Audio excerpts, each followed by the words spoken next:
ભારત અને અમેરિકા વચ્ચે trade deal પર ચર્ચા. યુએસના ચીફ નેગોશિએટર બ્રેડન લિંચની સાથે ભારતીય અધિકારીઓની મુલાકાત.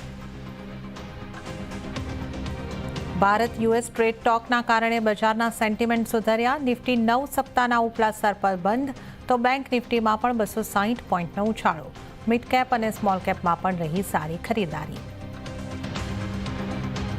તો ફેડની બેઠક પહેલા સોના ચાંદીમાં તેજી. ચાંદી 1,30,000ના સ્તરની નજીક, સોનું 1,10,000ની ઉપર યથાવત. બજારને અમેરિકાના વ્યાજ દરોમાં 0.25%ની કપાતની આશા.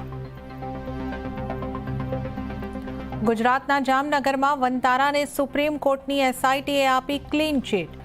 ઓથોરિટી વનતારામાં પ્રાણીઓની સારવારથી સંતુષ્ટ. એસઆઈટીની ટીમ પ્રમાણે વનતારાએ કોઈ પણ કાયદાનો ભંગ કર્યો નથી. દરેક નિયમોનું પાલન કર્યું.